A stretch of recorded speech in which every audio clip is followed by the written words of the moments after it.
this is Dr. Dawn Marie, and today I am here with two special friends of mine, Raquel Lloyd and Marjorie Emile Smith, and we are chatting about marriage. And the reason that I've asked these two special friends to join me is that they have both been married a while, but then also they truly value the journey of marriage, and I think that you will gain a lot from hearing them share and hearing their hearts as it relates to being wives and walking out the journey of marriage. So thank you, Raquel and Marjorie, for being here. So welcome.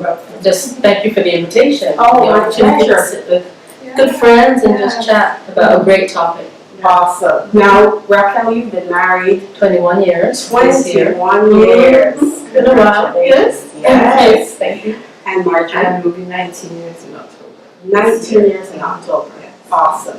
And this year is 20 years for us. So, So wow, together here we have about 6 years of marriage, right? Yes, you said it out there, just hearing it. yeah. No, but it's such a blessing. Even as you say that, I mean, how many people can actually honor and say that they've been married for past a decade? You know, me, I consider it a blessing. It is a blessing. Yes, it is a blessing. And when you are in the process of marriage and that journey of marriage, I think that you value that longevity because you know it didn't just get handed to you on a silver platter. Right. If you are in your marriage for any length of time and it's a marriage that's growing, it may not always feel like it's thriving or over the moon, Yeah. but you know that it's a marriage that's of value to you and you can see the good things coming out of it.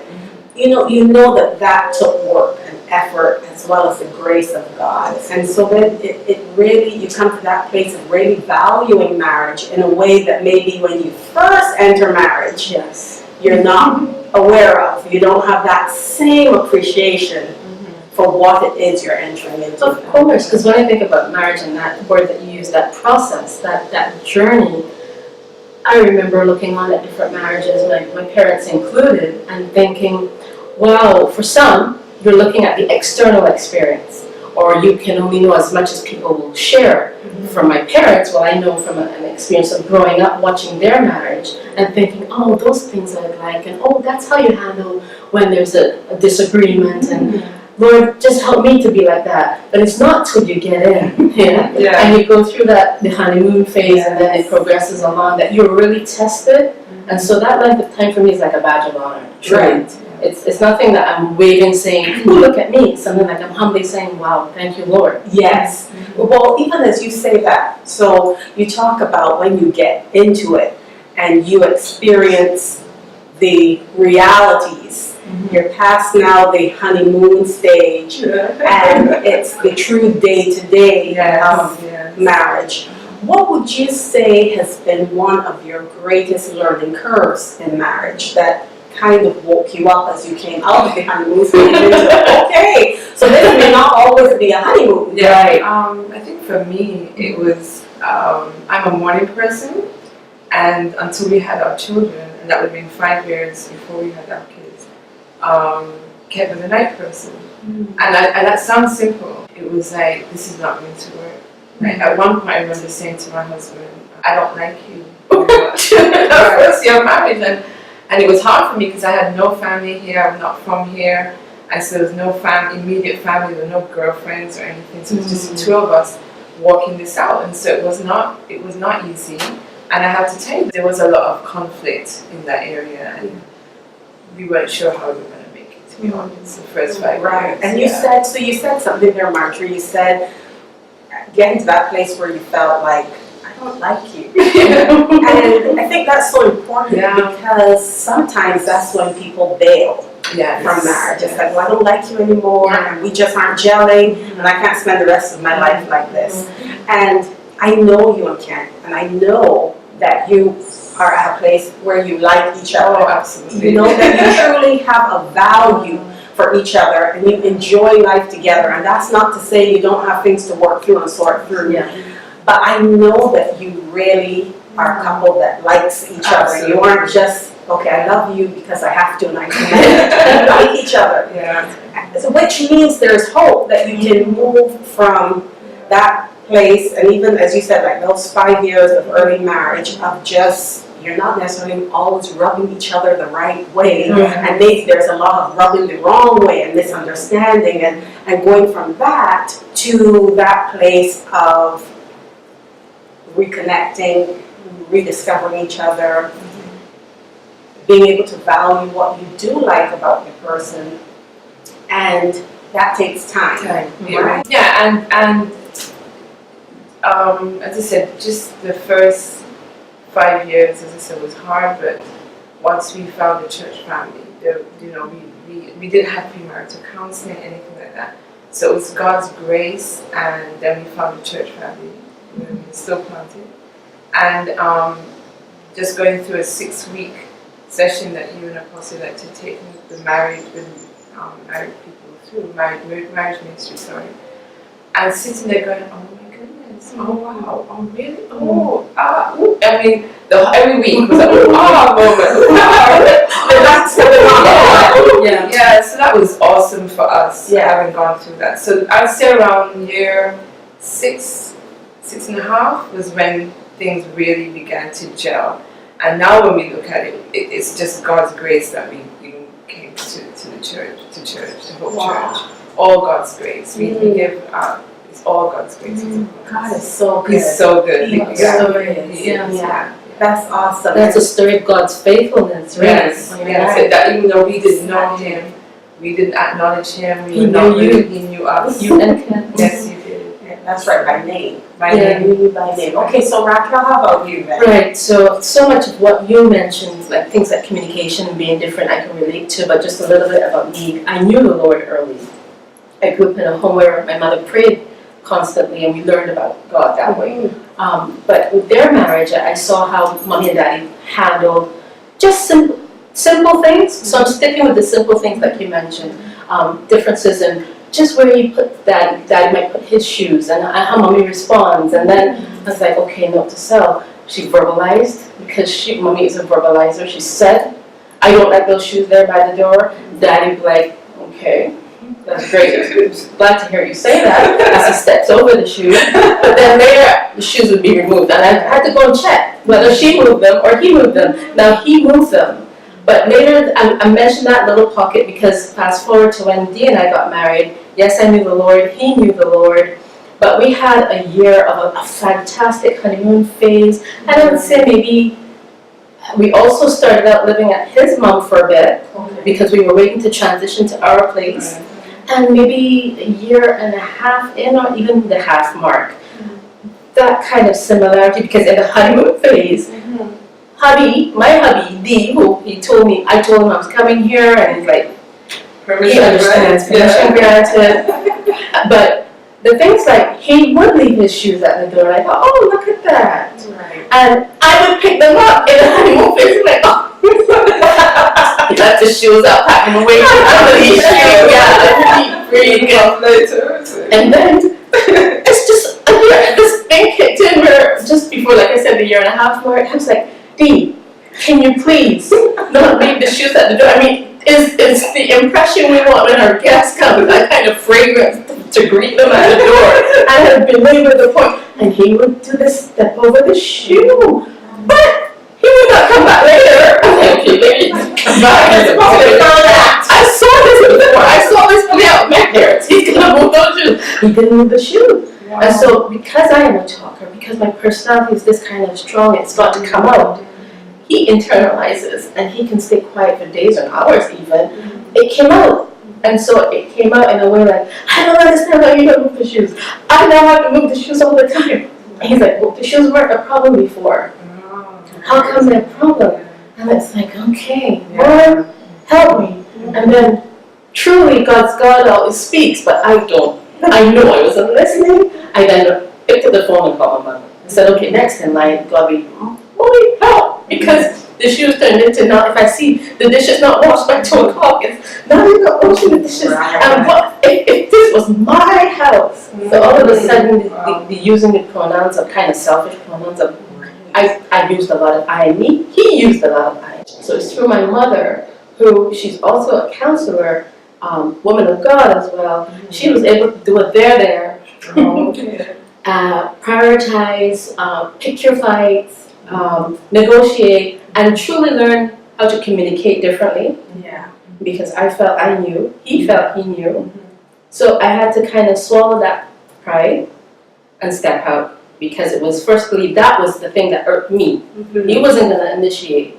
Right. So I was like, can we talk? Yeah. Can we talk about this? Because this now, the shoes have turned into the dishes. And Right. truly, I know when we were in the dating phase and I would go over, listen, because he loves his stuff where he loves his stuff, which is presented everywhere, Yeah. just because he likes it that way, I would go into his place and step over stuff and be like, because I'm not going to he's so great.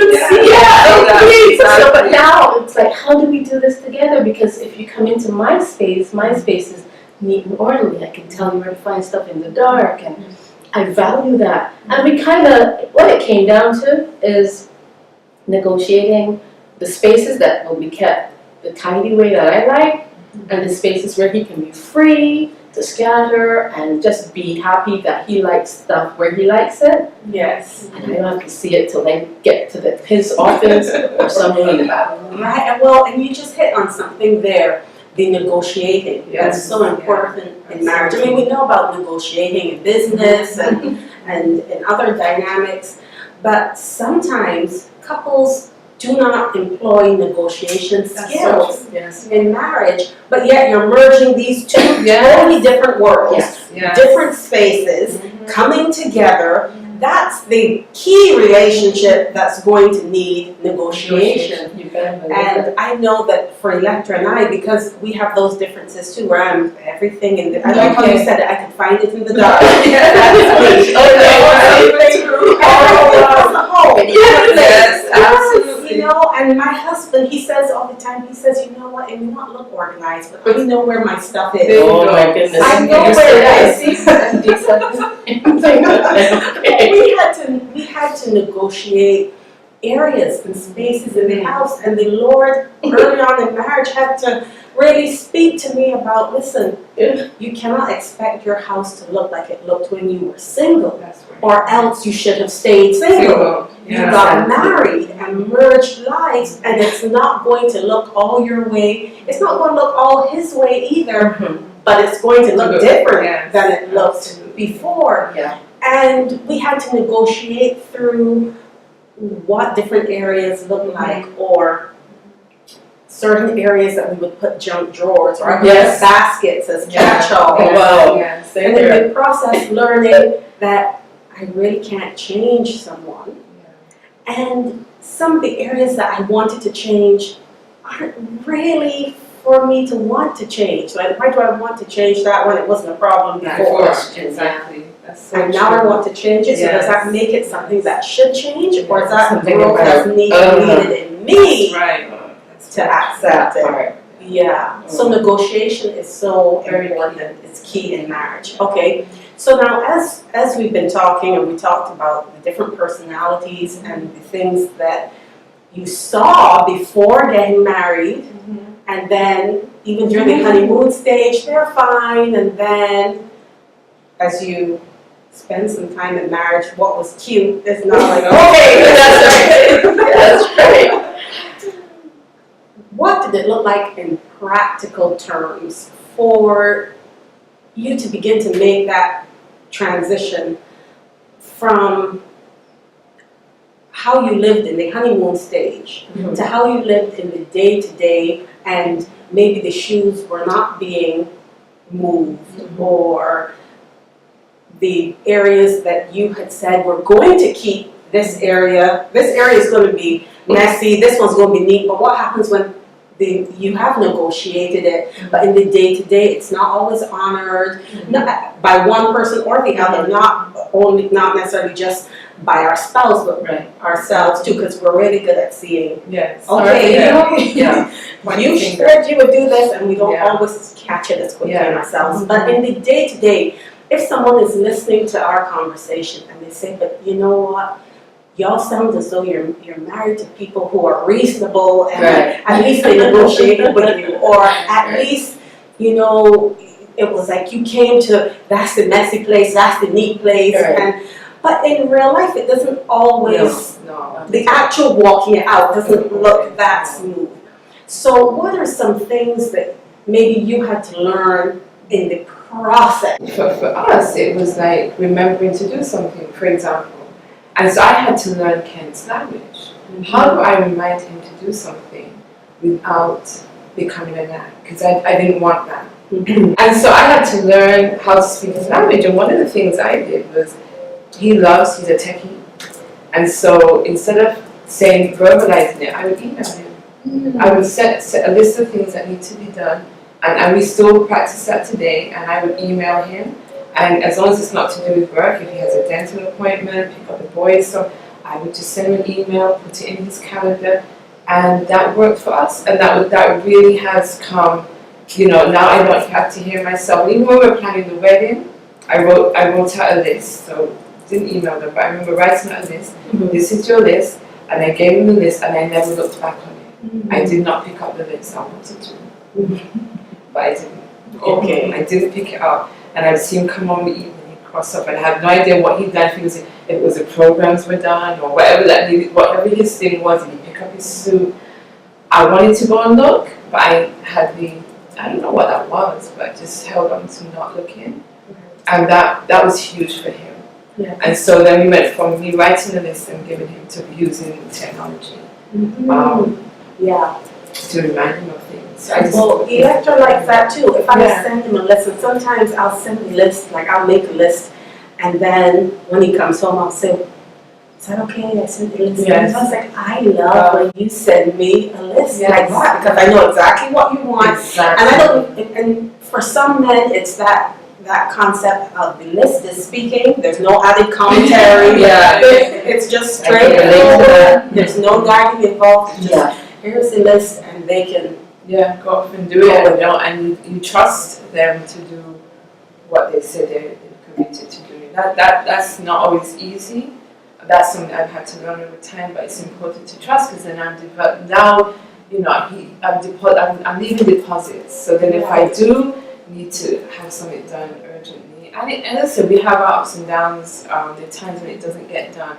There are times when we do slip back into old habits. We've worked that out. I've had to call my friend and say, but because our husband's funny enough, similar personality. So, but for the most part, I'm learning to send a list or update his calendar, that kind of thing. So that has worked for us in a practical way. You said something that you said.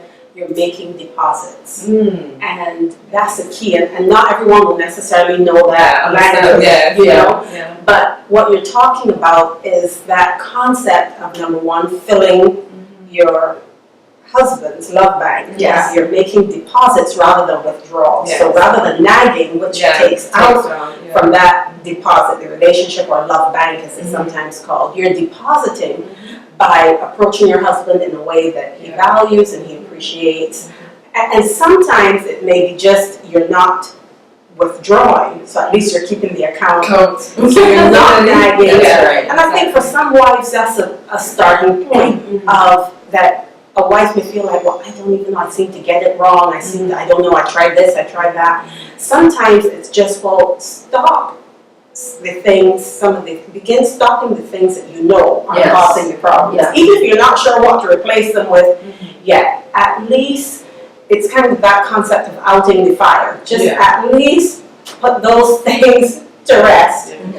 And then begin to build, because we do make investments or withdrawals from our marriage relationships. And I often think of it like this. There are things that are going to be big ticket items for you that you really are going to want your husband to respond to acknowledge, to take care of.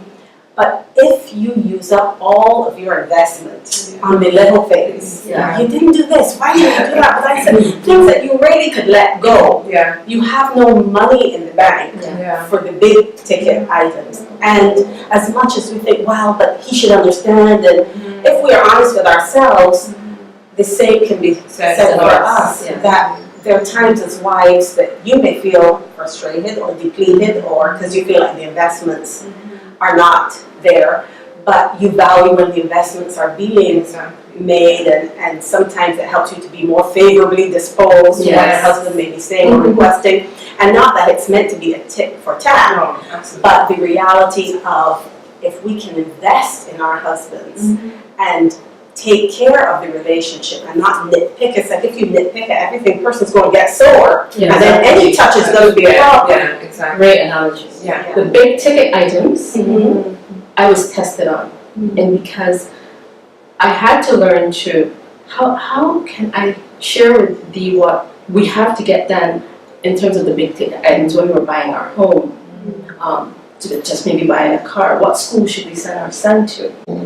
There were conversations we would have, and once you share the direction, like once we agree this is the school out of the top 10 or whatever, we decided this is the school and why we want to choose the school, I'm there now. I have arrived, I'm at the school, I have gone to the school to take a tour, and meanwhile, so I've literally walked that out. I've literally the next day gone to I'm out of my head now, I've gone to the school, I've seen the place. So I'm giving the school as an analogy to describe what we went through, where now I come home excited, and Dee comes in from work, and I'm like, so I went to the school, and it's great, I like the feel, and God, it's so good, this is it. And he's like, oh, wait, hold up. Yes. We chose that, that's number one, but just wait a minute. Yes. So the wait a minute, yes. even though did we make a decision, and we're waiting a minute, that was a huge wrestle for me. If I had to pull a word as it relates to marriage and stages, it's ongoing. Yes. So the shoes now, that's one level. The decision of a big item, like the big ticket item like school, that's a big item, but now we're not moving. Right. It's not moving. Right. I'm like, help you are moving. I don't think to go. I kind of sat there and went through. Yeah. So my walk continues to be how to be a submitted wife. And that's why I know we're talking about marriage, Dr. Domby, but from the perspective of kingdom marriage. We're talking this out as we've given our marriages to God. Absolutely. Because it's in those moments. This is not rose petals at night, every night. This is not, I'm serving him in the morning. Every morning I wake up and, oh, God, I'm going to serve him. This is in the nitty gritty of a decision like the school for our child. We made the decision, I thought. Yes, yes. We have selected number one, but don't go talking principle and don't go picking up your forms and all that. It's like, what are you doing, woman? And he's like, but I don't know, what am I doing? I was really struggling. Yeah. And again, I had to, on my knees, Lord, help. Yes. And I feel like even as you described that we're not talking about hubbies at all from a place of bashing, because we have our issues. This is, it's truly, again, for back ourselves. to me. I had to back up and gain perspective. So I didn't have to call mommy. This is moments where you have fruit of a different sort, where I can see now, I didn't have to go and pick up the phone. But the Holy Spirit now is pricking me with, what's good about this scenario? I'm like, what's good? There's nothing good right now because and it's like, but didn't he agree? Didn't Dee agree to the school? Right. And didn't you want to come to an agreement? And do you have enough time to prepare Yes. for school? When school's starting again? Next year? Seriously? Yeah. So I was like, so now my pressure starts to decompress. And I haven't even spoken to him yet, to Derek. But I'm having this kind of, the Lord is pricking me and kind of, okay. So that when 6 o'clock comes and he comes through the door, I don't present that wife that's like, what kind of kingdom wife is that? Exactly. As he comes through the door, because I can't take it anymore. And he said, he's going to get it off my chest. And I'm going to unpack that. I know I don't have to unpack that with him. I can just check myself a minute. I didn't like it. I didn't like it one bit. But it represented what each stage represents, what some days represent. Yes, absolutely. So it was another one of those. Thank God for God. But thank God that He designed marriage. Because we're in a world where there are different perspectives on marriage. That's right. And so I always have to keep, okay, if this is a godly marriage and I keep doing this, and this is just my simple natural reminder of God first. First, yeah. And if anything else doesn't look like that, how will I know it doesn't look like that? Well, the word. So if I start getting all, I call it funky, and I kind of fixate, Yeah. and I would send the list, but then I would send a morning list. And an afternoon, did you get the list? Send a morning, here it is again.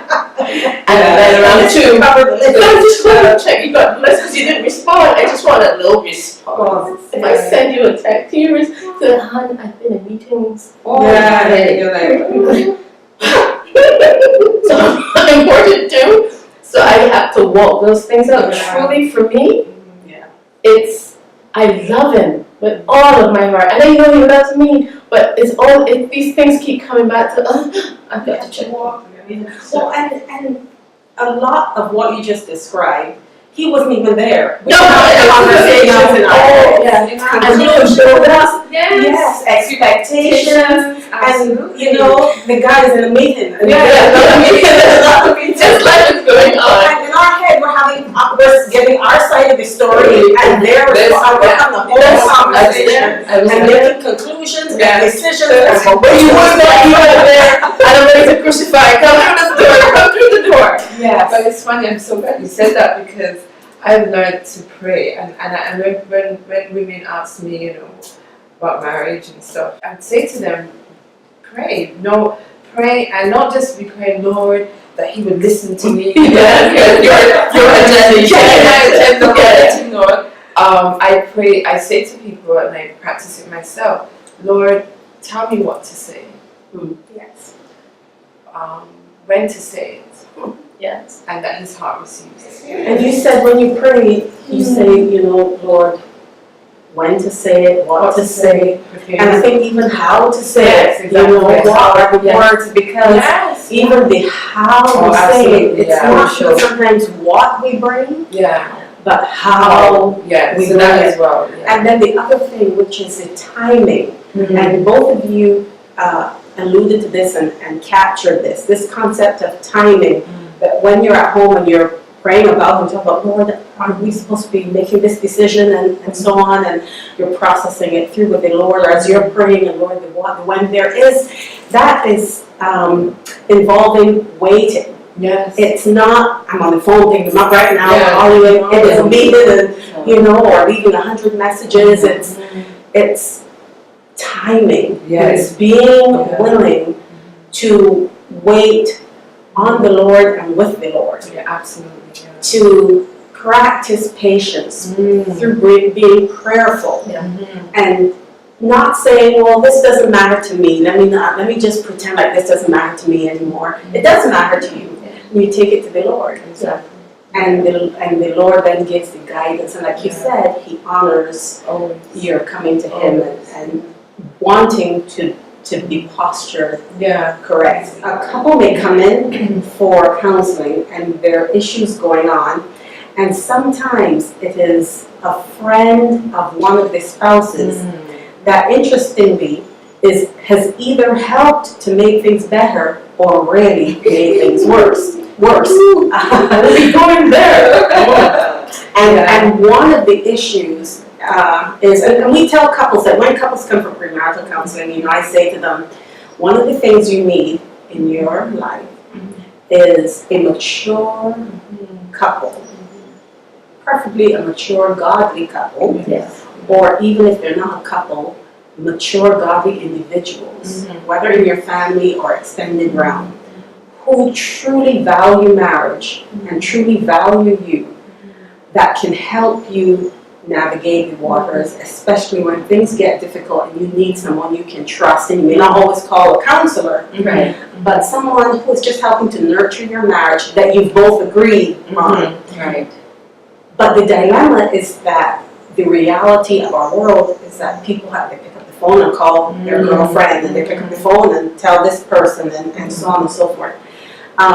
So in your own personal experience, how have you navigated through friendships, maybe people you confided in or were close to before you got married, but once you got married, relationships shifted, friendships shifted, sometimes they've been appreciated, sometimes not, and how you walk through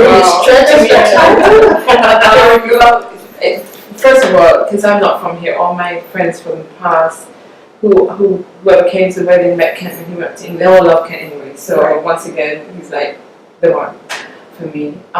So I didn't have that dynamic of bringing past friends into our marriage, to be honest with you. It was just myself, and because Kent is so private, then when we can count friends on 2 fingers maybe. Okay. So there's that dynamic. We've been very guarded. My best friend is my husband. I don't have a male friend outside of my husband. I don't have male friends, and he does not have female friends. Whatever friends we have in that, they're married, sort of thing. So And mutual. yes, exactly. Yes.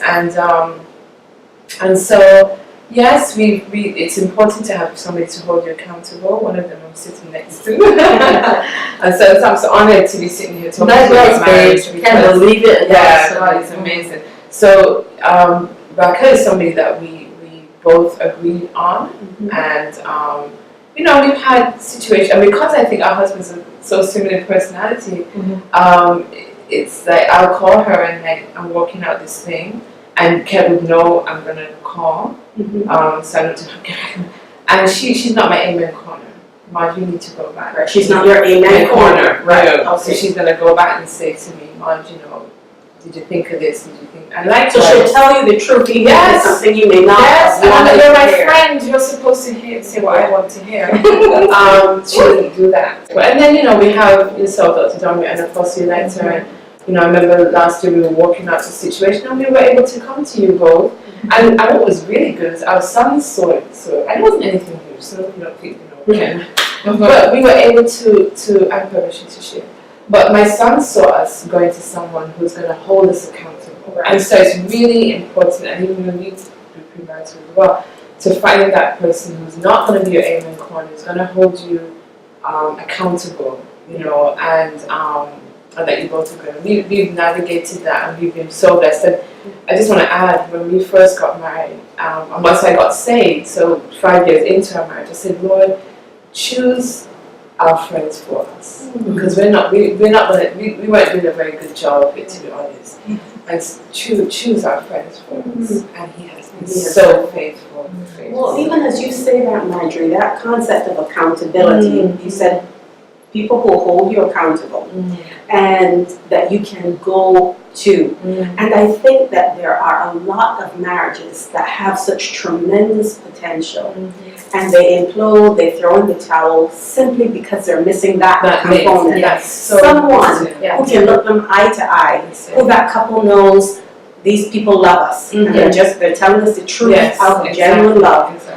And they're able to hear and listen to someone say, okay, so this area could be tweaked, or that's really dangerous. You need to really put some boundaries there. And someone else, because for couples, they can get to the point where hearing it through each other's filter, it's like you're not don't hear. And to have that other person or that couple that can speak to you and can say, okay, you know what, let's just pull up the gray hair and deal with this. The number of marriages that can be saved just through that humility and that willingness to be transparent and to know I may not know it all. I may be in my marriage with a blind spot. And you own that. And being able to be willing to go to someone and say, you know what, if I'm not seeing this the way it really is, tell me, help me see, because I'm just not getting it, or I just don't see what she's saying or what he's saying. So being willing to be accountable and not to just kind of pick up the phone to vent to a girlfriend or co-worker who can't even help you. As you talked about mentors in my life, it's my parents, it's Marge, of course, we have another friend of ours, Cher, my sister is so precious to me in sharing things, and then Dr. Domi, you and Apostle. I mean, the circle is small, and it's small for a reason, and value what you say, value those who've gone ahead. But for me, Dee and I have gone through so many different stages of, we lived abroad, we lived in different countries, and each country had its own dynamic and expectation, whether it was overseas in Toronto, where part of work, the requirement is the cocktails after socializing. And the women that go, the married women who struggle. It wasn't until I went to a couple, because I wouldn't go at first. Like, I'm not going to this, that, and next, and everything. But like, you can't, none of the people, especially you better go. You better be there. Yeah. So I went and sat through and kind of, oh, thank you. So for the wife who's listening, who says, okay, but my husband is just not listening. I see this progression happening. I see this unfolding, and I'm not getting anywhere. What would you say to her? How would you encourage her? Back to prayer. I keep going back to God, because without God, without that faith, now there's no hope. So we walk in hope. I walk like God sees, because I cannot see when it's dark. Right. God can see. So the pullback is that God knows what your heart's desire is for your marriage and your husband. God knows the man that you married, that somewhere along the line this thing happened. Yeah. And God will reveal. So the hope is that God will reveal, God will restore, Yes. God will do what He needs to do. So it's God's will. Yeah. Because the other side of that is, what if it is that a difficult decision has to be made now, where you need to seek help, and something looks different besides marriage? Because even as we talk about marriage, we have to talk about what that might look like. God's heart and desire is not for divorce. So do everything you can do, kingdom way, for your marriage. Fight. Well, even as you said that, Raquel, and as we wind down, I think prayer is a great note to close off our discussion on, because it truly is powerful. Yes. And sometimes, you might even hear people say, all right, I know, pray and whatnot, I hear that often. But I know that when, as a wife, your ear is tuned to the Lord, God will show you things that are going on. Absolutely. God has a way of making you turn the corner at the right moment. That you better believe it. Okay, Lord, what are you telling me? Yes. And He'll line up scripture after scripture. You go there, you go there. It's the same scripture. The radio. Okay, they're connecting all the pieces, Mm-hmm. and God really presides He does. over our marriages and is willing to direct and to guide and to give us the instruction that we need, and He's the power behind that guidance and that instruction. And are we willing to be patient, to wait on Him, to let Him unfold what He's unfolding, and to let Him make of us what He wants to make of us, to make of our spouse what He wants to make of our spouse in the process. And so I do believe that praying as a wife is, it's paramount, being prayerful, because what's God going to say to you in your prayerfulness, not just about your spouse and about the situation, but about yourself. That's right. And about the transformation that He's doing in you. And so I want to encourage wives who are listening today that a great starting point, if you are in a place in your marriage where it's difficult, or maybe your marriage in general is not difficult or at a bad place, but maybe you're in a situation that's difficult, that you need to make decisions, you and your spouse, maybe you're not seeing eye to eye, whatever it may be, that prayer is so important, seeking the Lord, seeking Him for His guidance, being in His Word and walking out His Word. And you know what I found? That sometimes the Lord will respond with what seems like totally irrelevant information to what we're asking Him about. We're asking Him this, and He says, do this and this. You're saying, okay, but Lord, this. And He's saying, this is what I want you to change. Or you say, but I'm asking you to change this person. He's saying, I want you to do this. But when we obey God, is when true transformation happens in our lives and in our circumstances. What would your closing encouragement be to wives who are listening? The bigger picture in the midst of whatever situation you're in, and this is particularly for women who are looking on and thinking it's all right for you to say. Those are the women right now that I feel most an urgent desire to touch. That God sees. He cares about marriage. God designed marriage. God designed your marriage. And His hand is the hand that we want on our marriages. And so you're not looking at this video by accident, right? So this is a divine moment to go back, watch again. God is speaking. He's using this moment to touch you, to touch your marriage, to kind of pull back in a private moment and say, okay, I have looked high and low, I've looked up at everyone, including my husband and every scenario friend, and what do I need to do now? To go back in again. Just go back in again. And this is for those who are really struggling. Don't give up. Go back in. Prayerfully, go back in. Put faith in your marriage. Put God in your marriage. Beautiful. That would be my takeaway. That's beautiful. That's beautiful. And my takeaway would be love God more than your husband. Learn to love God, to put Him above, and not to. That's good. Yeah, That's good. absolutely, and not to. He will never fulfill you completely. There's going to your husband. I mean, sorry. Yeah, your husband is not going to fulfill you. God fulfills us. Yes. God will. Yeah. That's His promise to us. And so, for me, my advice to the lady, the wife out there who, is looking for a husband to fulfill her, he has his flaws. We have our flaws too, but God is faithful. And so, my advice would be to put love God more, love God first. Wow, that is a great. Yeah. That's a great note right there, because that's true, and we didn't really touch on that. But motivation for getting into marriage has a lot to do as well with fulfillment in marriage. Because if we go into marriage with this person is now going to fulfill me, make me happy, then it's going to be so disappointing because you go into marriage with that self-focus. It's about me being made happy, as opposed to I'm coming into marriage as someone who is fulfilled and whole and happy in my relationship with the Lord and in my purpose, and I'm bringing that to the table, as opposed to I'm going into marriage for my husband to be like, I picked him out of a Hallmark movie. Yeah, to make you feel good. Yes. It's not. So put God first. And you know what? And my husband, and I talk about that, and that fills him up knowing that I love God. Yes. So I don't. He's never. It just makes me feel good knowing that I put God. And therefore, the flip side is celebrate if your husband loves God more than he loves you. Because if he truly loves God, and I'm not talking about having a form of godliness, but not truly knowing God. If he really knows God and loves God with his whole heart, that God's Holy Spirit is at work in him, it's only going to benefit you. It's going to be a blessing to you. So that's awesome. Thank you, Raquel. Thank you. That's such a great time. This was fantastic. I know that you were blessed to listening, because these ladies shared such wonderful things from their own experience.